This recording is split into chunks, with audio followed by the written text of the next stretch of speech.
মার্কিন president Donald Trump এবং চীনের প্রেসিডেন্ট শি জিনপিং এর বেইজিং শীর্ষ সম্মেলনের পর ওয়াশিংটন দাবি করেছে চীন এখন থেকে প্রতি বছর শত কোটি ডলারের মার্কিন কৃষি পণ্য কিনবে।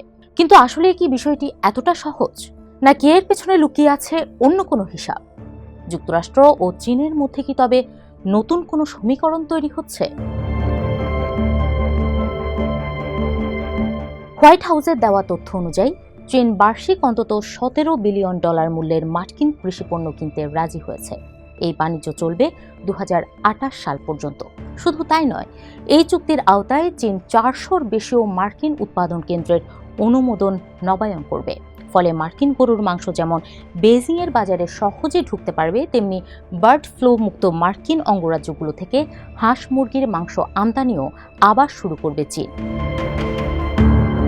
সবচেয়ে বড় কথা, গত অক্টোবরে দক্ষিণ কোরিয়ায় 2 নেতার বৈঠকে চীন যে 8 কোটি 70 লাখ মেট্রিক টন মার্কিন সয়াবিন কেনার প্রতিশ্রুতি দিয়েছিল, এই নতুন চুক্তিটি হবে তার বাইরে, একদম অতিরিক্ত। বাণিজ্য ও বিনিয়োগ দেখভালের জন্য তৈরি হচ্ছে 2টি নতুন সংস্থাও, US China board of trade এবং US China board of investment. খাতা কলমে চুক্তিটি যুক্তরাষ্ট্রের জন্য অনেক বড় সুসংবাদ মনে হলেও এখানে একটি বড় কিন্তু রয়ে গেছে। ওয়াশিংটন এই ঘোষণা দিয়ে দিলেও বেইজিং কিন্তু এখনও এই বিষয়ে পুরোপুরি নীরব। চীন এখন পর্যন্ত হোয়াইট হাউসের এই দাবির সত্যতা নিশ্চিত করেনি, এমনকি কোনো মন্তব্যও করেনি। ওয়াশিংটনে চীনা দূতাবাসের কাছে জানতে চাওয়া হলে তারাও তাৎক্ষণিক কোনো জবাব দেয়নি।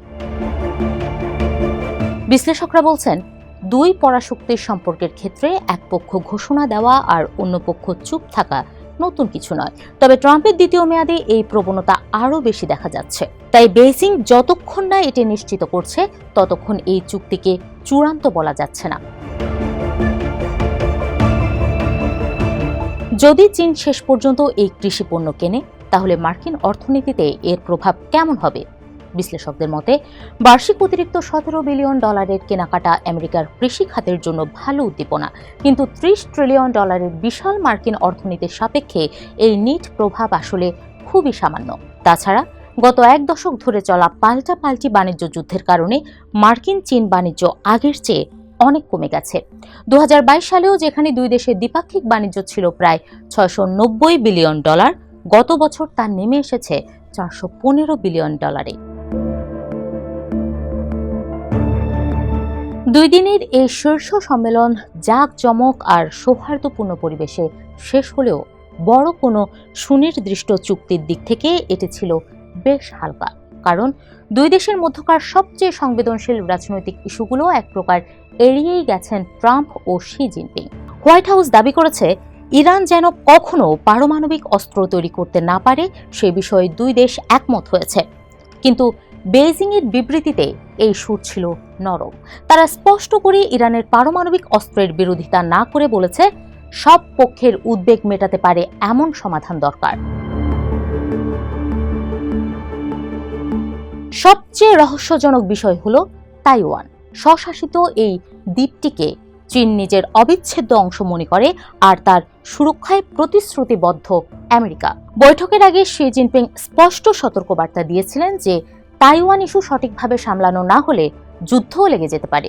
আর এর পরেই হোয়াইট হাউসের পুরো বিবৃতিতে তাইওয়ানের কোনো উল্লেখই রাখা হয়নি। তাহলে বেইজিং শীর্ষ সম্মেলনের আসল অর্জন কি? অর্থনৈতিক কিছু সমঝোতার আভাস দিয়ে আপাতত বড় কোনো যুদ্ধ বা সংঘাত এড়ানো, নাকি এটি কেবলই ট্রাম্প প্রশাসনকে শান্ত রাখার জন্য বেইজিংয়ের সাময়িক কৌশল? চীন মুখ না খোলা পর্যন্ত এই প্রশ্নের উত্তর ধোঁয়াশায়ী থেকে যাচ্ছে।